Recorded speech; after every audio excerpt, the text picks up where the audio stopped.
میرے آقا کریم سفر فرما رہے ہیں تبوک کی طرف، راستے میں ایک وادی آئی جس میں کبھی اللہ کریم نے ایک قوم پر عذاب نازل کیا تھا۔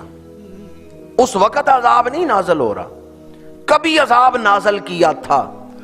تو میرے آقا کریم صحابہ سے فرماتے ہیں سواریاں اس وادی میں ٹھہرنا نہیں، تو تیزی سے سواریاں وہاں سے گزاری گئی ہیں۔ اس سے یہ پتہ چلتا ہے کہ جہاں کبھی عذاب نازل ہوا ہے حضور وہاں ٹھہرنا پسند نہیں فرماتے۔ شارحین حدیث لکھتے ہیں جہاں کبھی اللہ نے رحمت نازل فرمائی ہو، جس طرح جہاں عذاب نازل ہوا ہے وہاں نحوست ہے، تو جہاں رحمتیں نازل ہوئی ہیں وہاں جا کے دعا کرو، اللہ دعا کو قبول فرما لیتا ہے۔ میزاب رحمت کے سامنے دعا کرو، ملتزم کے سامنے دعا کرو، حجر اسود کے سامنے دعا کرو، مقام ابراہیم پہ دعا کرو۔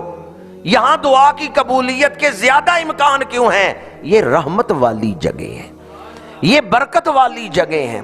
تو جس طرح کعبہ شریف یا مسجد برکت والی جگہ ہیں، قرآن مجید ہمیں بتاتا ہے جہاں اللہ کا ولی بیٹھ کے عبادت کرے وہ بھی برکت والی جگہ ہے۔ آج میں نے جو آیت پڑھی اس میں حضرت زکریا کا ذکر ہے۔ حضرت زکریا نے دعا کہاں مانگی تھی؟ حضرت بی بی مریم ان کے زیر کفالت ہیں۔ حضرت زکریا اس محراب میں گئے جہاں حضرت بی بی مریم عبادت کرتی تھی۔ کلما دخل علیہا زکریا المحراب، حضرت زکریا جب اس محراب میں داخل ہوئے تو کیا دیکھا؟ وہاں بے موسم پھل پڑے ہوئے، وجد عندہا رزقا، آپ نے وہاں بے موسم پھل دیکھے۔ مثلا موسم گرمیوں کا ہے، پھل سردیوں کے ہیں۔ بعض دوستوں نے سبحان اللہ کہا، بعض نے کہا شاید کولڈ روم میں رکھے ہوئے ہوں۔ اس دور میں کولڈ روم کوئی نہیں تھے کہ پھل محفوظ کر کے گرمیوں کے پھل سردیوں میں دے دیے جائیں۔ بے موسم پھل، پھلوں کا موسم ہی نہیں، اور وہ حضرت مریم کے پاس موجود ہے۔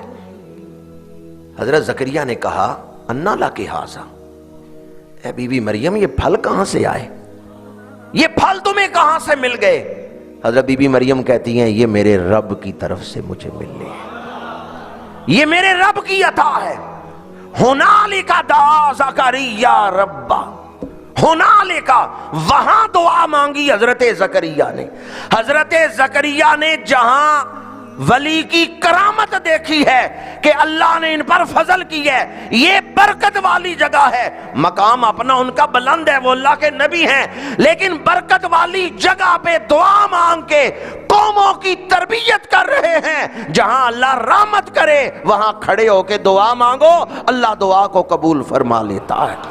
دعا کرنے کے حوالے سے ساری جگہیں برابر نہیں ہیں، جو رحمت والی جگہ ہیں وہاں جا کے دعا کریں، اللہ دعا کو قبول فرما لیتا ہے۔ حضرت بی بی مریم جس محراب میں عبادت کرتی تھیں وہاں بے موسم پھل آتے ہیں، زکریا علیہ السلام وہاں دعا کرتے ہیں۔ جہاں ولیہ بیٹھی ہیں وہاں تو رحمتیں ہیں، تو جہاں ولی کی قبر ہو اور ولی کا جسم ہو وہاں کتنی رحمتیں نازل ہو رہی ہیں۔ اس لیے ہم اولیاء کرام کے مزارات پہ جا کر اللہ کی رحمت کو پکارتے ہیں، دعا اللہ ہی سے کرتے ہیں، لیکن یہ مزارات اولیاء برکت والی جگہ ہیں، یہ نزول رحمت کی جگہ ہیں۔ جو وجود دنیا میں تھا تو خیر پھیلاتا رہا، جس وجود سے دنیا میں نیکی پھیلتی رہی، جس وجود سے دنیا میں خیر پھیلتی رہی، جب وہ وجود دنیا سے چلا گیا، جس مٹی میں دفنا دیا اللہ نے اس مٹی کو بھی خیر والا بنا دیا ہے، چونکہ وہ ولی کا وجود ہے۔ اس لیے ایسی جگہ پہ جا کے دعا کرنا جو جگہ رحمت والی ہو، برکت والی، ساری جگہیں ایک جیسی نہیں۔ مسجد حرام کے ارد گرد نبیوں کی قبریں تھیں۔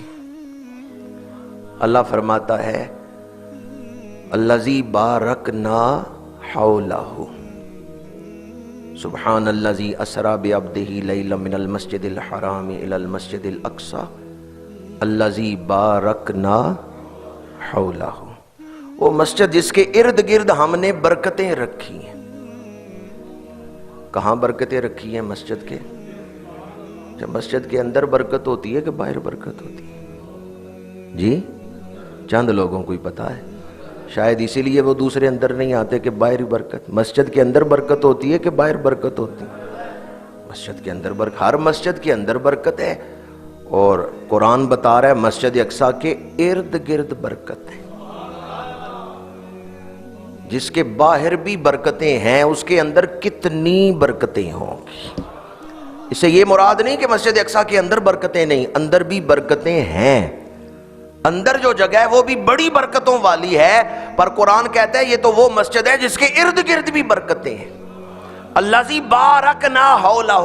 اب مفسرین سے پوچھیں کہ اس کے ارد گرد کیوں برکتیں ہیں؟ مفسرین کہتے ہیں اس مسجد کے گرد نبیوں کی قبریں ہیں، انبیاء کے مزارات ہیں، اس وجہ سے اس مسجد کے ارد گرد اللہ نے برکتیں رکھ دی ہیں۔